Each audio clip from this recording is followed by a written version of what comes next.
మీరు బహుశా మీరు అనడం ఏమిటంటే, ప్రభుత్వం ముందు మరికొన్ని డిమాండ్‌లు పెడితే గనక సమస్య తీవ్రత పెరుగుతది, ఇబ్బందులొస్తాయి కాబట్టి దృష్టి మళ్లించేందుకు ఈ రిజర్వేషన్ హఠావో వచ్చిందని మీరు అంటున్నారు. కానీ ఇది ఇంకో సమస్యే కదా మరి అట్లయితే. ఏరికోరి ఇంకో సమస్య తెచ్చుకుంటారా? వాళ్ళు వెనక ఎట్లుంటారు?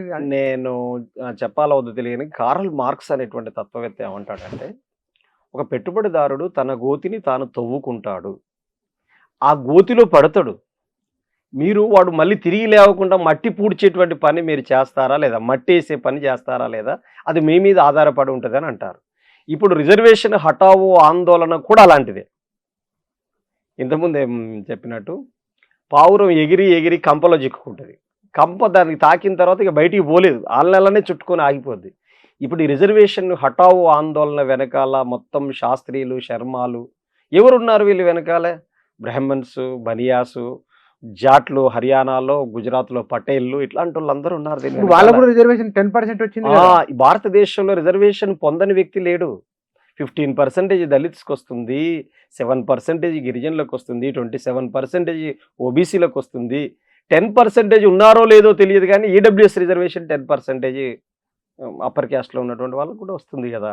రిజర్వేషన్ పొందనటువంటి వ్యక్తి పేరేంటి భారతదేశంలో? అదే ఇప్పుడు మీకు తెలిసి ఉండాలి, 2002లో ప్రైవేట్ రంగంలో రిజర్వేషన్లు కల్పించాలని మేము ఢిల్లీ జంతర్ మంతర్లో మేము ఆందోళన చేస్తుంటే మాకు ఆపోజిట్ ఒక టెంట్ వేశారు. ఏంటంటే రిజర్వేషన్లు రద్దు చేయాలి అనేటువంటి ధారణ జరుగుతుంది. వాళ్ళంతా కాషాయ వస్త్రాలు ధరించారు, చాలామంది స్వామీజీలు, స్వాములు, గడ్డాలు పెంచినటువంటి వాళ్ళు, వీళ్ళందరూ కూడా దాంట్లో ఉన్నారు. రిజర్వేషన్స్ వల్ల దేశానికి ప్రమాదం, తక్షణమే ప్రతిభ ఆధారంగా రిజర్వేషన్లు ఉండాలి, కానీ రిజర్వేషన్ కులం ఆధారంగా ఉండకూడదు అనేటువంటి పద్ధతిలో 2002లో 24 సంవత్సరాల కిందట ఢిల్లీలో వాళ్ళు చేసినటువంటి స్ట్రగుల్ అది. అంటే వాళ్ళంతా ఎవరు అని చెప్పేసారంటే వాళ్ళ సింబల్. దాదాపు భారతదేశంలో కాషాయ పార్టీ, కమలం పార్టీ అంతా ఒకటే కదా. కానీ బ్యాంకులు ముంచిపోయినంత ప్రతిభ గల వాళ్ళే. భారతదేశంని అత్యధికంగా దోచుకున్నటువంటి వాళ్ళు వీళ్ళే కదా. ఐపీ పెట్టినటువంటి వాళ్ళు ఎవరు? ఇప్పుడు విజయ్ మాల్యా ఎవరు? ఏ అట్టడుగు వర్గాల నుంచి వచ్చిన, ఏ రిజర్వేషన్ పొందినటువంటి వాడు? అట్లాగే నీరవ్ మోడీ ఎవరు? అంటే బ్యాంకులు లూటి 12,000 కోట్ల రూపాయలు పంజాబ్ నేషనల్ బ్యాంకును లూటి చేసినటువంటి వాడు నీరవ్ మోడీ. విజయ్ మాల్యా బీజేపీకి రాజ్యసభ సభ్యుడు.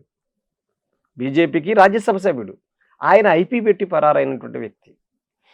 పాయింట్ ఏమిటంటే, భారతదేశాన్ని దోచుకున్నటువంటి వాళ్ళ అత్యధికులు కానీ, భారతదేశంలో అత్యంత ఎక్కువ ప్రతిభ అంటే దోపిడీ చేసేటువంటి ప్రతిభ ఉన్నటువంటి వాళ్ళందరూ కూడా వాళ్ళే ఉన్నారు కదా అనేటువంటిది కీలకమైనటువంటి అంశం.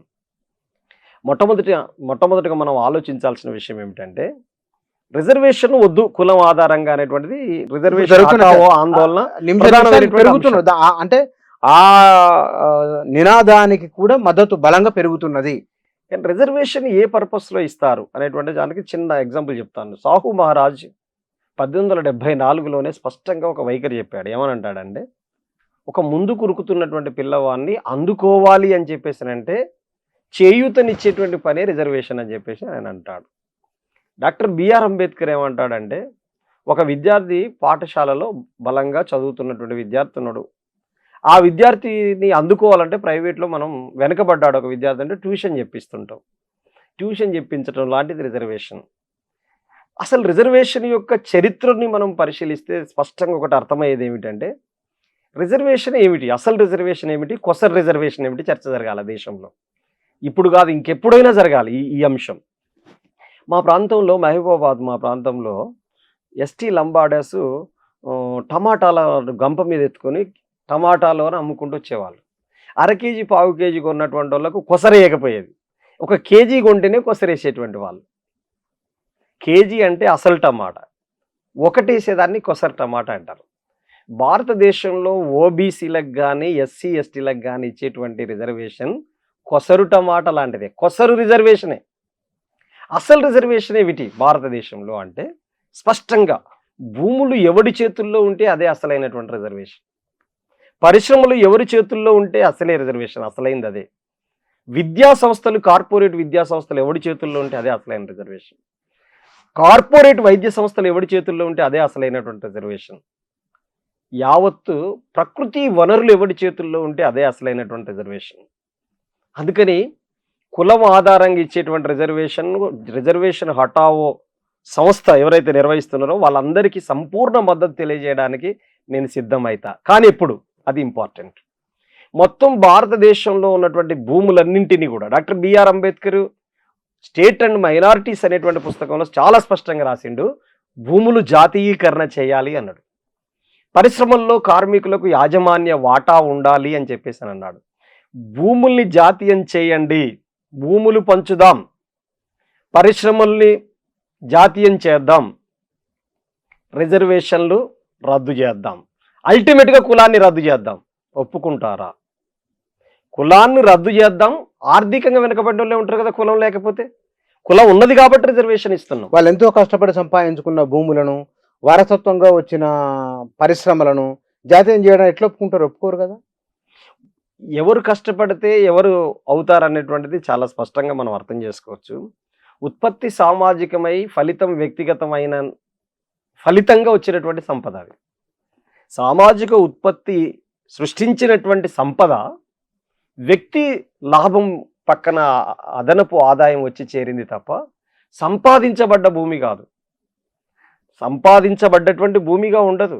వారసత్వం ఎక్కడి నుంచి వస్తుంది? ఉదాహరణకి మేము బ్రాహ్మణ్స్ అనుకోండి, మా ముత్తాత అయ్యగారు అయితే మా తాత అయ్యగారు అవుతాడు, మా తాత అయ్యగారు అయితే మా నాన్న అవుతాడు, మా నాన్న అయ్యగారు అయితే నేను అవుతాను.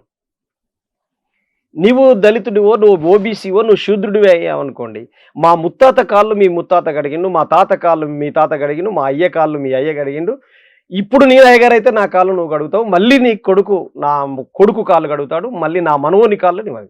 వారసత్వ సంపదకి ఏది పోగవుతుంది? ఇది చాలా ముఖ్యమైనటువంటిది. భూమి కూడా ఎవరు సంపాదించారు? ఎక్కడి నుంచి వచ్చింది భూమి? ప్రకృతి వనరు ఒకరి చేతుల్లోకి ఎక్కడి నుంచి వచ్చింది? ఎవరు కబ్జా చేశారు భూమిని? బేసికల్గా ఏమిటంటే భూమి మీద ఇప్పుడు ఆర్టీసీ బస్సు పోతుంటే నువ్వు నేను ఉరుకుతాం, కట్చిపేస్తాం, ఎవరు ముందేస్తే అది. ముందు చదువుకున్నోడికి ముందు భూమి ఆక్యుపై చేసేటువంటి జ్ఞానం వచ్చింది. దోపిడీ చేయడానికి కావలసిన ఆయుధం దొరికింది ముందు చదువుకోవడం. శూద్రులు విద్యను అభ్యసించరాదని చెప్పింది ఎవడు? మనుస్మృతిలో 2వ అధ్యాయం 36వ శ్లోకం ఏం చెప్తున్నది?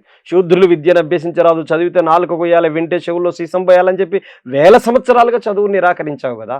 చదువుకునే అవకాశం బ్రాహ్మణులకే ఇచ్చారు. ఎందుకంటే భారతదేశంలో 200 మంది శతకోటీశ్వరులు ఉంటే ఆ 200 శతకోటీశ్వరులు ఒక్క శూద్రుడు లేడు, ఒక్కడంటే ఒక్కడు లేడు. ఎందుకు లేరు? పెరియార్ దగ్గరికి వెళ్ళొచ్చు మనం. పెరియార్ ఏం చెప్తాడు? ఈ దేశంలో విశ్వాసాలు, ఆధ్యాత్మిక భావాల వల్ల లాభపడే వాళ్ళు ఎవరు అని అంటాడు. ఇద్దరు అంటాడు. ఒకడు పూజారి, రెండోది వ్యాపారి అంటాడు. కాబట్టి భారతదేశంలో బాపన్క బనియాల చేతుల్లోనే సంపద పోగుపడ్డది. మీరు భారతదేశంలో కోటీశ్వరులు Tata, Birla, Mafatlal, Goenka, Ambani, Kirloskar, hero Honda, Reliance, Walmart, ఇప్పుడు లెక్కలేకు రా మొత్తం అందరు. వీళ్ళందరూ ఎవరై ఉన్నారు లెక్క తీయండి. ఎందుకు వాళ్ళ చేతుల్లో సంపద పోగుపడి? ఏ రిజర్వేషన్ వాళ్ళ చేతుల్లో లేదుగా, సంపద ఎందుకు పోగుపడ్డది? రిజర్వేషన్లు వాళ్ళకి ఇవ్వడం ద్వారా మేము వెనకబడిపోతున్నాం. కాబట్టి రిజర్వేషన్లు ఆర్థికంగా వెనకబడ్డోళ్ళు, బాగా ఇబ్బంది పడుతున్న వాళ్ళం అని చెప్పేసి చెప్తున్నటువంటి వాళ్ళు వీళ్ళందరికీ ఏ రిజర్వేషన్ లేదని అంటున్నారు. వాళ్ళందరి చేతుల్లోకి సంపద ఎందుకు పోగుపడ్డది? ఇది కీలకమైనటువంటిది.